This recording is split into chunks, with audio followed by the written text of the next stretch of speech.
Hello everyone, welcome back to the another video. আজকের ভিডিওটি খুব ইম্পর্টেন্ট। যারা আমরা নতুন ফোন কিনতে যাচ্ছি, মানে অরিজিনাল ফোন কিনতে যাচ্ছি, কিন্তু আমাদের মনে কোশ্চেন যে আমরা কি অফিসিয়াল ফোন কিনতে পারবো, মানে কিভাবে বুঝবো একটি অরিজিনাল ফোন বা একটি নকল ফোনের মধ্যে পার্থক্যগুলো কি কি হয়। তো আপনি যদি কোনো শোরুম থেকে স্মার্টফোন কিনতে যান যে কোনো ব্র্যান্ডের, বাট সে ফোনটাকে অফিসিয়াল মানে সেটা কি অরিজিনাল, সেটা আপনি কিভাবে বুঝবেন? এরকম কিছু টিপস শেয়ার করবো, যে টিপসগুলো আপনি ফলো করলে আপনি একটি অরিজিনাল ফোন সহজে চিনতে পারবেন।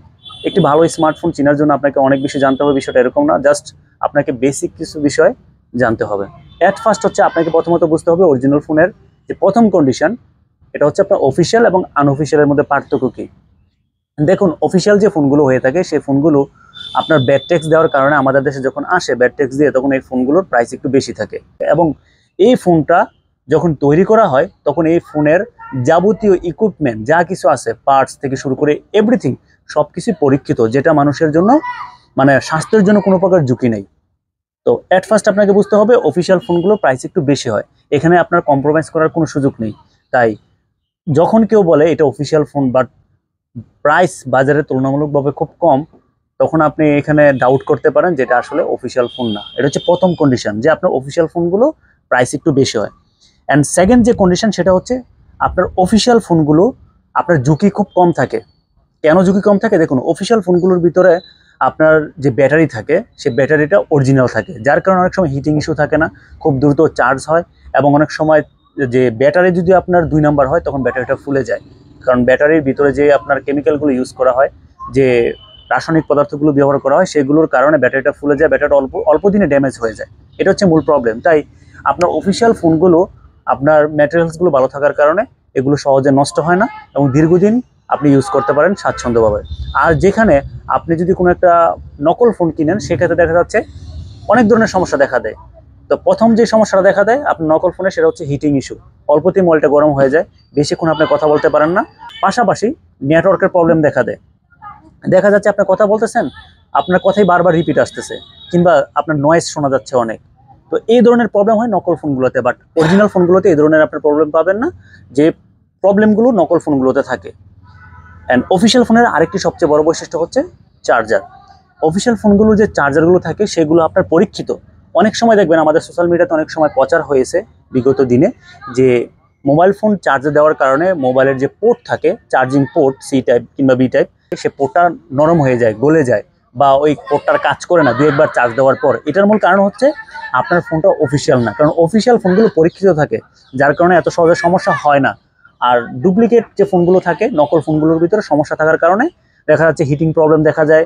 আপনার অনেক সময় নেটওয়ার্কই পাওয়া যায় না। বিভিন্ন জায়গায় দেখবেন আপনার আদার্স ফোনগুলো নেটওয়ার্ক পাচ্ছে, বাট আপনার ফোনটা নেটওয়ার্ক পাচ্ছে না। এটার মূল কারণ হচ্ছে ওই নকল ফোনের কারণে আপনি নেটওয়ার্ক পাচ্ছেন না। ফাইনাল যে বিষয়টার কথা বলবো, IMEI নাম্বার। অফিসিয়াল ফোনগুলোর IMEI নাম্বারটা আপনি সহজেই স্মার্টফোন থেকে বের করতে পারবেন। কিভাবে? অ্যাবাউট সেকশন থেকে। অ্যান্ড্রয়েড ফোনের প্রতিটা স্মার্টফোনে অ্যাবাউট সেকশনে আপনি IMEI নাম্বারটা আপনি পেয়ে যাবেন 15 সংখ্যার। যদি এটা আপনি শর্টকাটে বের করতে চান আপনার স্মার্টফোন থেকে, তাহলে *#06# ডায়াল করলে আপনি IMEI নাম্বারটা পেয়ে যাবেন। এই 15 সংখ্যার IMEI নাম্বারটা আপনি imei.info এই ওয়েবসাইটে যাওয়ার পর আপনি ডায়াল বক্সে IMEI নাম্বারটা দিয়ে সার্চ করলে, তাহলে আপনি মোটামুটি এই ফোন সম্পর্কে বিস্তারিত সবকিছু আপনি পেয়ে যাবেন। মানে এটা অরিজিনাল ফোন কিনা আপনি মোটামুটি জানতে পারবেন। আর যদি অরিজিনাল ফোন না হয়, আপনি IMEI নাম্বার দেওয়ার পর আপনাকে উল্টাপাল্টা তথ্য শো করবে আর কি। তো এটা হচ্ছে অফিসিয়াল ফোন এবং আনঅফিসিয়াল ফোনের মধ্যে আপনার বেসিক পার্থক্য। ব্যাটারি ব্যাকআপটা খুবই গুরুত্বপূর্ণ, কারণ স্মার্টফোন অনেক সময় ভালো ভালো ব্র্যান্ড, খুব নামি দামি ব্র্যান্ড, এই ব্র্যান্ডগুলো দেখা যাচ্ছে অনেকে কপি করে সেল করতেছে। দেখা যাচ্ছে 5000 mAh এর ব্যাটারি, বাট যখন আপনি এটাকে ইউজ করতেছেন, আপনি সর্বোচ্চ 1 ঘন্টার বেশি ইউজ করতেছেন না, কিন্তু একটা স্মার্টফোন একদম মিনিমাম আপনাকে ব্যাকআপ দেবে 1.5 থেকে 2 ঘন্টা, একদম মিনিমাম নতুন ফোনগুলো। বাট যদি আপনি একটি স্মার্টফোন কেনার পর মাত্র 40 মিনিট কিংবা 1 ঘন্টার মধ্যে আপনার স্মার্টফোনের চার্জ শেষ হয়ে যায়, তাহলে বুঝতে হবে আপনার ব্যাটারি ব্যাকআপ ভালো না। আরেকটা বিষয় হচ্ছে আপনি চার্জ যে দিবেন, চার্জারের ক্ষেত্রে একটা বিষয় আপনাদেরকে বলে দিই। এটা ভালো চার্জারের সবচেয়ে যে জিনিসটা বৈশিষ্ট্য, সেটা হচ্ছে ফাস্ট চার্জ হবে। চার্জার সহজে গরম হবে না, মানে হিট হবে না। কারণ যেন চার্জার হিট না হয়, যেন মোবাইলটা হিট না হয়, এটার জন্য যে ইকুইপমেন্ট, একটা কাভার, প্লাস্টিকের কাভারগুলো দেওয়া থাকে, তাদের এই ভিতরে যে সার্কিটটা থাকে, সেই সার্কিটটার ভিতরে তাদের এমন কিছু প্রোটেকশন থাকে যেগুলোর কারণে সহজে হিট হয় না। আনঅফিসিয়াল ফোন কিংবা নকল ফোনের সবচেয়ে বড় যে সমস্যা, সেটা হচ্ছে ম্যালওয়্যার অ্যাটাক। ম্যালওয়্যার অ্যাটাক, বা আমি সহজ বাংলায় বলে ভাইরাস অ্যাটাক। আপনার আনঅফিসিয়াল ফোনগুলো সহজে হ্যাং করে, বিভিন্ন ধরনের সমস্যা দেখা দেয়। দেখা যাচ্ছে আপনি একটা ভিডিও দেখবেন আপনি অনলাইন থেকে বা আপনার সোশ্যাল মিডিয়া কিংবা আপনার ইউটিউব থেকে, তখন দেখা যাচ্ছে বারবার হ্যাং করে। তো এটা হচ্ছে আপনার বিভিন্ন ধরনের ভাইরাসের প্রবলেমের কারণে হয়। সেই আপনার নকল ফোনগুলোতে ভাইরাস সহজে অ্যাটাক করতে পারে। আর ম্যালওয়্যারের ভিতরে সবচেয়ে ভয়ঙ্কর যে বিষয়টা সেটা হচ্ছে কি লগইন। তো একবার যদি আপনার মোবাইলে এই ম্যালওয়্যার অ্যাটাক হয়, যদি কোনো হ্যাকারের কাছে আপনার মোবাইলের তথ্য থাকে, তখন দেখা যাবে আপনাকে বিভিন্ন প্রকার লিঙ্ক শেয়ার করবে। এটা খুবই ইম্পর্টেন্ট। লিঙ্ক শেয়ার করার কারণে আপনি যখন লিঙ্কে ক্লিক করবেন, বিভিন্ন প্রকারের লিঙ্ক শেয়ার করতে পারে। লিঙ্কে ক্লিক করলে আপনার মোবাইলে যাবতীয় অ্যাক্সেস চলে যায়, যার কারণে দেখা যাচ্ছে আপনার মোবাইল ওই হ্যাঙ্গিংয়ের সমস্যা থেকে শুরু করে এভরিথিং সব কিছু দেখা দেয়। তাই এই সমস্যাগুলো আপনার নকল ফোনগুলোতে বেশি হয়। তাই এটা হচ্ছে সবচেয়ে গুরুত্বপূর্ণ। অফিসিয়াল ফোনগুলোতে সহজে ম্যালওয়্যার অ্যাটাক করতে পারে না, বাট আনঅফিসিয়াল ফোনগুলোতে সহজে ম্যালওয়্যার অ্যাটাক করতে পারে বা ভাইরাসের অ্যাটাকটা সবচেয়ে বেশি হয়, যার কারণে মোবাইলটা সহজে হ্যাং হয়ে যায়। অফিসিয়াল ফোনগুলোর ভিতরে সবচেয়ে গুরুত্বপূর্ণ আরেকটি বিষয় হচ্ছে অপারেটিং সিস্টেম। অফিসিয়াল ফোনগুলো আপনি ভার্সন যেখানেই কিনুন না কেন, আপনি 11 ভার্সনে কিনলেন কিংবা 12 ভার্সনে কিনলেন কিংবা 13 ভার্সনে কিনলেন, বাট সময়ের সাথে সাথে এটা আপডেট হয় অফিসিয়াল ফোনগুলো। বাট আপনার আনঅফিসিয়াল ফোনগুলো বা নকল ফোনগুলো সময়ের সাথে সাথে আপডেট হয় না, যার কারণে দেখা যাচ্ছে অনেক অ্যাপস সাপোর্ট করে না।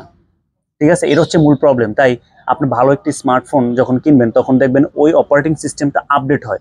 যদিও এই ফোনটা আপনার 1 বছর আগে লঞ্চ হয়েছে কিংবা 6 মাস আগে লঞ্চ হয়েছে, বাট এখন দেখা যাচ্ছে আপনি এটা আপডেট হয়ে গেছে। তখন দেখা যাবে আপনি নেট চালু করার সাথে সাথে বা নেট আপনি যখন চালাবেন তখন দেখবেন আপডেট চাচ্ছে। তাই ভালো একটা স্মার্টফোনের বৈশিষ্ট্য হচ্ছে আপনার অ্যাপস বা আপনার অপারেটিং সিস্টেম এই সবগুলো আপডেট চায়। যখন আপডেট চাইবে তখন বুঝে নেবেন আপনার স্মার্টফোনটি ভালো।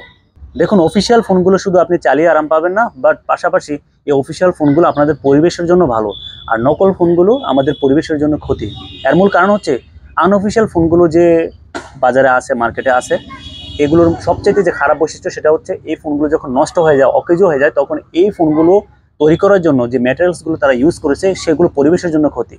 আপনার যে মাটিতে থাকে, যখন এই স্মার্টফোনটি যখন নষ্ট হয়ে যায়, যখন মাটিতে ফেলে দেয়, তখন দেখা যাচ্ছে যে মাটির ধারণ ক্ষমতা, যে উর্বর ক্ষমতা, সেটা নষ্ট করে দেয়। এটার ভিতরে যে বিষাক্ত কেমিক্যালগুলো থাকে সেগুলো পরিবেশের জন্য খুব ক্ষতিকর।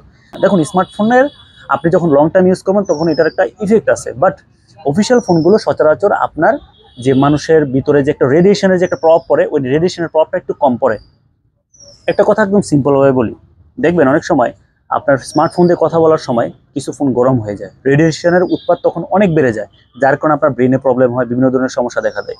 তাই স্মার্টফোনগুলো যখন অফিসিয়াল হয় তখন এই রেডিয়েশনের প্রবলেমটা কম থাকে, কারণ এই স্মার্টফোন যখন তারা তৈরি করে অফিসিয়ালভাবে, তখন মানুষের যেন এটার ক্ষতি না হয়, ক্ষতির পরিমাণ যেন কম হয়, তারা সর্বোচ্চ চেষ্টা করে। কারণ অফিসিয়াল ফোনগুলোর প্রাইস বেশি। এখন এই প্রাইস বেশি দিয়ে কিনে আপনি তো চাইবেন না যে আপনার ক্ষতি হোক, তারাও চাইবে না যে তাদের স্মার্টফোন ইউজ করে কোনো মানুষ ক্ষতিগ্রস্ত হোক। তাই এটা হচ্ছে সবচেয়ে গুরুত্বপূর্ণ। অফিসিয়াল ফোনগুলো রেডিয়েশনের প্রভাব, মানে রেডিয়েশনটা যেন নির্গমন হয়। আপনার স্মার্টফোন আনঅফিসিয়ালগুলো ব্যবহার করলে যে ক্ষতিটা হতো মানুষের, বাট অফিসিয়াল ফোনগুলো ব্যবহার করার কারণে তত একটা ক্ষতি হয় না। তাই এটা হচ্ছে মূল বিষয়। সর্বশেষ কথা হচ্ছে আপনি যখন স্মার্টফোন কিনবেন, তাই এই বিষয়গুলো যাচাই করবেন আসলে আপনার স্মার্টফোনটা অফিসিয়াল কিনা, এই বিষয়গুলো চেক করবেন। আর আপনি যদি কখনো সেকেন্ড হ্যান্ড ফোন কিনেন, সেকেন্ড হ্যান্ড ফোন কেনার ক্ষেত্রে আপনি এই বিষয়গুলো চেক করবেন যে আপনার ফোনগুলো অফিসিয়াল কিনা বা আপনার স্মার্টফোনটা অরিজিনাল কিনা। তো সেকেন্ড হ্যান্ড ফোন কেনার সময় আপনি কোন কোন বিষয়গুলো খেয়াল করবেন সেই বিষয়ে কিন্তু আমি একটি ভিডিও তৈরি করেছি, চাইলে সেই ভিডিওটা দেখে নিতে পারেন। তো দেখা হচ্ছে আরও একটি ইম্পর্টেন্ট ভিডিও নিয়ে। ততক্ষণ সকলে ভালো থাকুন, সুস্থ থাকুন। Wish you all the best.